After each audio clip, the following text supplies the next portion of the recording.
The Retroid Pocket 2S has been out for a little while now, and I got mine about a week ago, and I've been using it a lot ever since. It's probably going to be a contender for my favorite device of the year come December, but for now, let's just jump into this review because it's one I am very excited for. Starting with specs, this thing starts at $99 with 3GB of RAM and 32GB of internal storage, but there is an upgrade option for an extra $20 that gets you an extra gig of RAM and 128GB of internal storage. That might sound familiar. If it does, that's because they did basically the same thing for the Retroid Pocket 3 last year when that was released. The difference between then and now is that for the 3, the only difference was a gig of RAM. Both options had 32GB of storage, and it was just a 2 or 3GB of RAM difference in the spec sheet, whereas this gets you more RAM and extra storage. Those similarities aside, this thing uses a Unisoc T610 CPU, which is different from the T618 that a lot of other devices have been using recently. It uses a Mali G52 GPU, which is the same one used in the 3 Plus, except it seems to be clocked a little lower, like at less megahertz. It has 3 or 4GB of RAM and 32 or 128GB of internal storage, depending on which model you choose, like I said earlier. And it runs Android 11. It has a 4000 mAh battery and a 3.5-inch 640 by 480p display, IPS screen. So it's not going to be displaying anything super high quality. It has a slot on the bottom for an SD card and a 3.5mm headphone jack sits right next to it. The volume buttons, power button, USB-C charge port, and mini HDMI out ports sit on the top. This placement is great. They've obviously learned from their mistakes with the 3 and 3 Plus in terms of start and select, which I really like because start and select do not go on the top. Retroid, please keep it this way. On the front, we have the start and select buttons, which are in the correct place this time. The D-pad and left sticks are on the left, while the right stick and face buttons are on the right. The D-pad feels different from the one on the 3 Plus and the 3, a little less spongy if anything, and it feels a lot different from the one on the Flip, considering the Flip had a lot more room for control, so they just sized that one up. Both analog sticks are Hall sensing. They had Hall sensing sliders on the Flip, but it's nice to see them continue that on here. The sticks are also shaped differently on here than they were on the 3 Plus or 3. The ones in the 3 Plus and 3 are curved on the outside, whereas these are indented. I don't have much of an opinion either way, but I do kind of like these better just because they feel nicer to hold and my fingers don't really slide around on them. I'm not saying those old joysticks are bad, these are just good. Like, these are great. I like them. Also, this is a remake of the 2 and 2 Plus, so I guess I should mention that the D-pad is now on the top this time, which for a device this small is the correct choice. The RG405M, I think was the name of that one, had the D-pad on the bottom, and that device was kind of big enough where it was okay, and it had the T618 chipset, but it would have been nicer if it was on the top. Just because I feel like for a device that small, you're going to want to be playing older retro games. There still is a big chin with 3 buttons like there was on the 2 and 2 Plus, but this time it's not the start and select buttons that are down there. It's a circle button, which I'm not even sure what it does. I've tried using it in different games that I've played and it's done nothing, so I'm not sure what that does. A back button and a home button. I think these are good changes, especially because I like having a dedicated home and back button. I mean, especially with the gesture controls, I'm probably not going to be using them much, but it's just nice to have them there. The bumpers on here are nothing special, but the real stars of the show here are the analog triggers on the back. It's kind of weird because I'm not complaining that there are analog triggers. I do like having them, but it's like they weren't on the 3 Plus or the 3 or the 2 or the 2 Plus, so it's kind of weird to have them here. I guess it's just because they went with them on the Flip and just decided to keep going, but it's weird that they decided to do it now and not like back when they did the 3 Plus. Also, what I've realized is that the triggers on here travel farther than the ones on the Flip. I'm not sure if that's just a difference between like how much space they had to spare, like to let it move, but I do kind of find that weird. Touching on something quickly, they do sell a rubber grip for this device for $15 on their shop, on their storefront or whatever. So if you do decide you want like a bigger grips for this device, you can purchase that while you're checking out, but I didn't buy it for one reason or another. They sold them for the Flip and the 3 Plus also. I bought them for both of those devices, the one for the Flip and the one for the 3 Plus. I'm not sure why I didn't for this one. I guess I just didn't want to. But what I did do though is I went online, Googled 3D print Retroid Pocket 2S grip, and found this and 3D printed it out. It is kind of big, like the device doesn't fit snugly in here, it fits kind of loosely. Like, you can hear that rattle. You can hear and see that rattle in there. It's like a little too big. So if I hold it like this, it like, there's like extra space on the top. I don't know why I'm doing this. I'm gonna shoot B-roll anyway. It definitely makes the device feel nicer to use. I kind of wish I bought the grip just to like see how it would feel, but I'm not upset that I did. I'm sure the Retroid ones fit really well and work really well. If the ones for the 3 and 3 Plus and Flip are any testament or anything to stand by. Without the grips though, the device feels fine. It's not extraordinary, but for a device this small, I don't know if I'd want it to be. The people who are buying this device as is without the grip aren't buying it as something to play for hours on end. They're buying it as something to throw in their bag, pick up every once in a while, and start playing.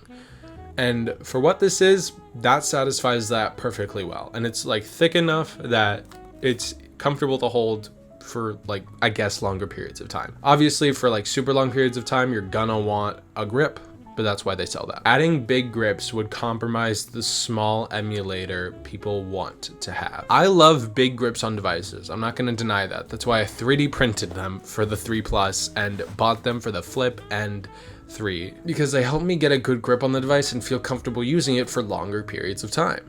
But that's not the point of this device. Maybe it is for the 3 Plus, the Flip, whatever, but not for this. This is a small device, and I don't think it's meant to be played for like hours on end. At least without the grips, it's not. If you want it to be that device, buy the grips for $15 extra. If you want to just buy this and throw it in your bag, play some retro games every once in a while, don't buy the grips. It's unnecessary, and it just takes up extra space. I don't know why I went off into such a tangent like that, but yeah, the ergonomics on this device are not as important on this device as they are on like the 3 Plus or the Odin. In terms of emulation, this thing isn't that different than what we've seen from other handhelds recently, which is kind of weird considering this doesn't use a T618 chipset, this uses a T610 chipset. It shouldn't be too weird because the only difference is one number in the end. It's like T618 versus T610. What's the big difference? But it's a difference of $30 or $40 if you buy it without the 4 gigabytes of RAM. The price tag is really what gets me though, especially since it has the same amount of RAM as the model of 3 Plus I got. This thing does. $119 versus $149 with minimal performance difference is a pretty big gap. Of course, you're paying more for the bigger screen and larger device overall, but if this thing has superior hardware, like I think it does, is it really worth it to fork out the extra $30 for the 3 Plus? Never mind that for now. Let's do some emulation testing.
So it's obvious this thing isn't the most powerful thing on the market. We have more powerful Android handhelds that are released and are coming out this year.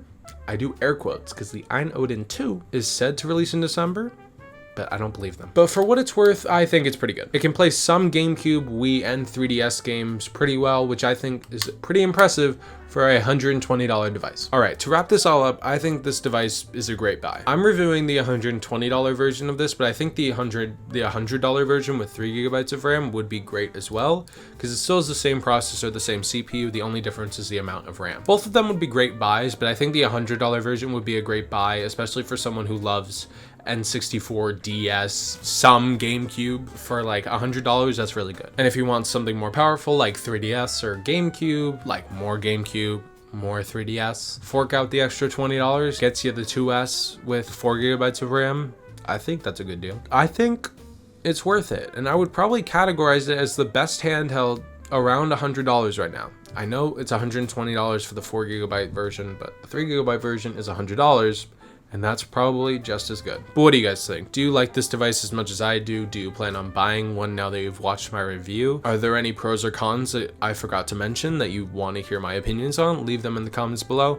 I'll reply to pretty much any comment. I'll see you guys next week, or probably later this week, for my Ein Loki 0 unboxing. And I'll see you guys later. Goodbye.